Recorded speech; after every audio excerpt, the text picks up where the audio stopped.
Commitment, the C word, to me that used to be kryptonite. I got married last year at, was that 36, 37 years old, something like that. Had a lifetime full of running away from things that even looked like, smelled like, or sounded like commitment. And I thought I knew love. I thought I knew life. I thought I knew relationships.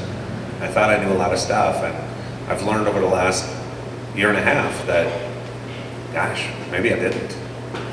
Mary and I were together for a couple of years before we chose to take the relationship to the next level and the next level and the next level.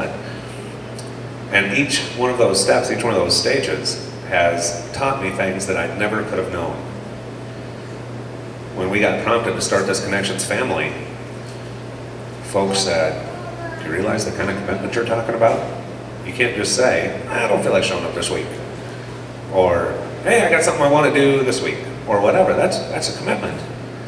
And we thought about it, we thought, well, that's true, but y'all are worth it, and we're worth it. And what we're building together, that's worth it, and God is worth it. What we didn't know when we started with this commitment is how absolutely enriching and rewarding it would be. Imagine if there's a teeter-totter. On one end of the scale is commitment. On the other end of the scale is, I'll try it. I'll try it. I'll give it a shot. I'll see what happens. What you put in is what you get out. We all know that, right? When we go through life with an I'll try it attitude, with an I'll try it level of commitment, often we find it not very rewarding. The things that we commit to, ooh, now those things start to pay back. Those things start to pay back. I've had three fires, lost everything I owned. When I looked and said, what I'm wearing is what I own. It's in those moments that you get an amazing snapshot at how commitment is a two-way street. As self-reliant as I try to be, when everything you own is in ashes, and what you are wearing is what you own, you find how quickly other people become your heroes, become your angels. Softens you up for a whole different level of understanding when you see someone else with a need, that you can step in and be their hero and their angel. Now, if the church that I'd gone to at the time, I had gone in the I'll try it way of going, where I went once in a while, once every 6 months, do you think those folks would have invested in me, in helping to get me back to where I needed to be? But because I went, I connected with it, I was part of it, I was, how can I help, what can I do? When I needed anything, there was an army of people saying, we want to help you get it. We want to get that for you. What do you need? That commitment thing is that two-way street. Now again, when we talk about the two basic goals of Connections, a better understanding and closer relationship with God and myself, and tools for life mastery, commitment is wired in there as a pretty key ingredient. Now, if what I want was a cake, I wouldn't say the commitment was the flour, but I'd bet it was at least the eggs. You with me? It's a pretty key part. You don't make a cake without an egg, right? No, I'm asking, I don't cook. Okay, right on. So it's important. We want to have that in there. It's going to do good stuff for what we're trying to do, right? Now, as many of you know, I'm a psychic and a medium and an energy guy, and I see stuff. And I see stuff that other folks sometimes say they can't see. And some of us feel it rather than see it. But when someone comes to me and they're trying to connect with a loved one that's on the other side, who here has seen John Edward? Crossing over with John Edward, and he gets up and he tunes in and he says, okay, here's the people without bodies that I see. Well, I used to do that too. I used to do a lot of those across the country. And the same thing happened to me that happened after John's show, is I would go listen to folks and say, hey, what'd you get? What'd you experience? Where you at? And they would say the same thing when they were on John's show, which was, I'm really glad that my third cousin, twice removed, that I met once when I was 2, came through, but I was here to see my dad. I was here to see my mom. I was here to see my grandpa. And so I started to change what I was doing, because I know that we've all got these energy cords that run between ourselves. Anything that we care about, there's a cord that runs to it, which is why when something major happens in your world or their world, you feel the tug. And as you feel the tug, you say, hey, gosh, you're on my mind. I need to give you a call. What's going on with you? Right? Yeah? I'm not the only one? Okay? Now, what makes that cord get stronger? I'm going to give you a little glimpse into my world for just a minute. Honey, can you come assist? I need both hands. Now let's say that I don't know you very well. We just met today. It's your first day at Connections. Imagine if there is like a needle and sewing thread, if there is a little thread going from me to you. We just met. We love each other, we know each other as sparks of God, but I don't know you yet, you don't know me yet, we're not committed to each other yet. And so there's this little strand, this little string connecting me to you. Now as I get to know you a little better,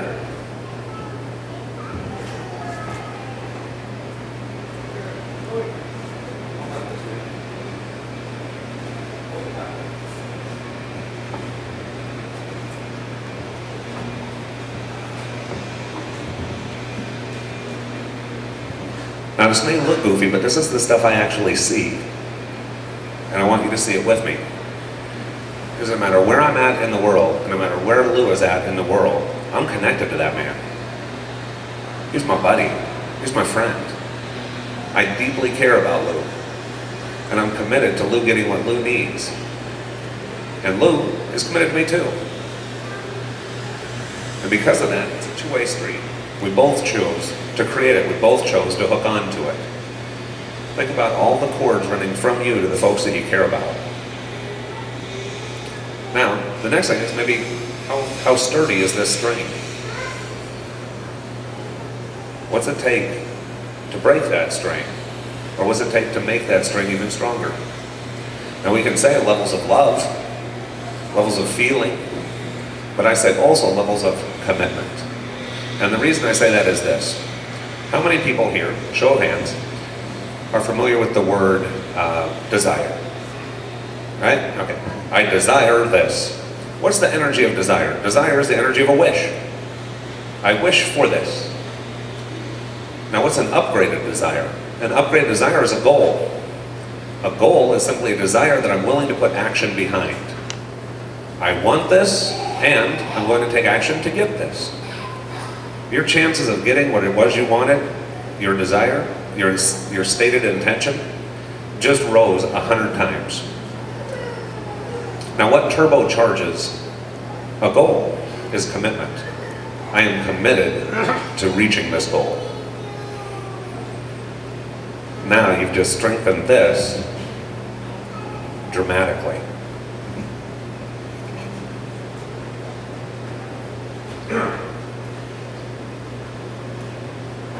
So let's say there's somebody else that I know a little better.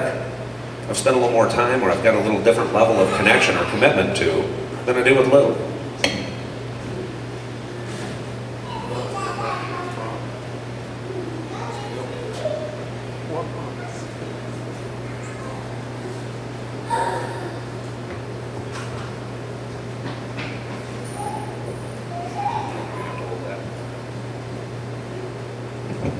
Okay, so now we got something that's a little stronger, that's got a little more meat to it.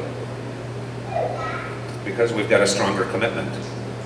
Mark's committed to being here. He's committed to being the sound guy. He's committed to making this the best that it can be. And adding his time, his tools, his energy, his talents into doing it. Besides his connection to Connections, he's connected to me. I'm connected to him. We've spent some time. I'm deeply vested in Mark getting what Mark wants, what Mark needs. I'm more than just his chief cheerleader. I'm there to take actual steps. It's like someone saying, I really hope that your business makes it. And I want to be your client. It's taking it to that next step, that next level of commitment.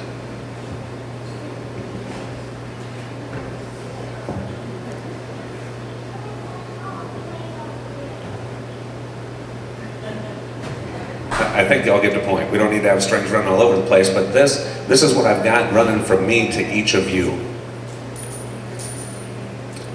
the folks that I've known longer, the folks that I have a stronger commitment to, you can see it, you can feel it, it's tangible. And it's tangible not just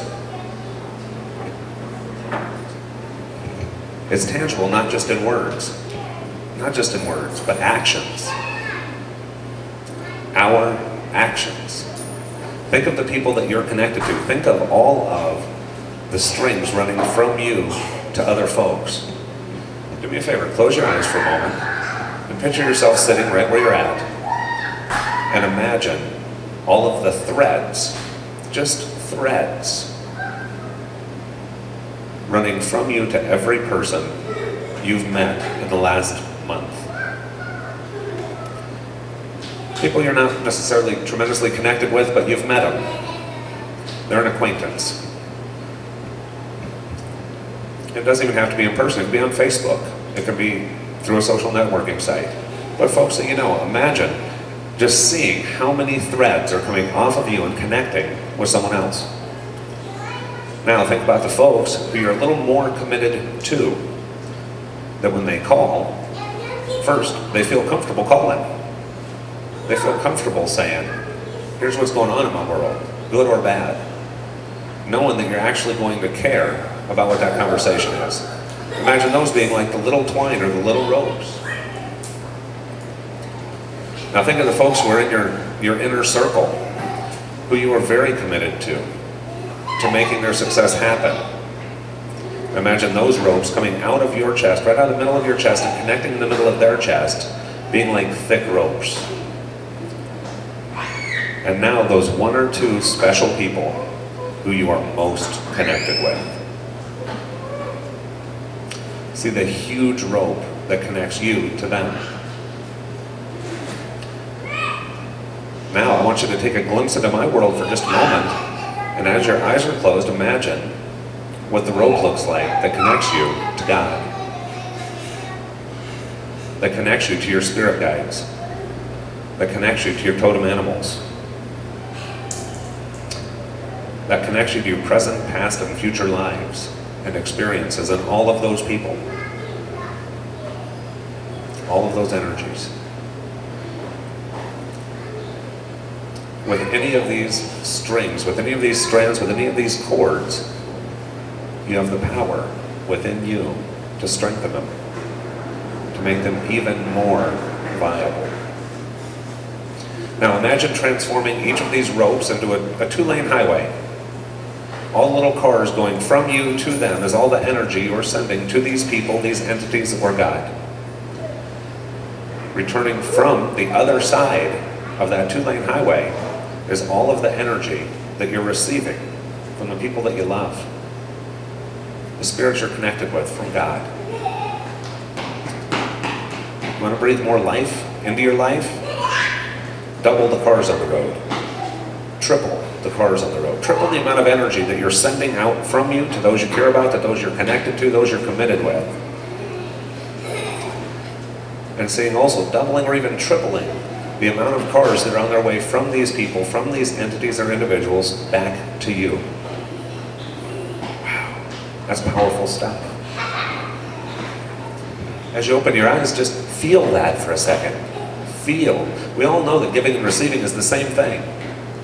Wearing a different hat. Seeing these invisible highways, these ropes and strands that we all connect to one another. What did you notice? Did you want more strands coming from you to other folks? You can do it. Here's a room full of folks. Raise your hand if you say, connect to me. Right on. That's good.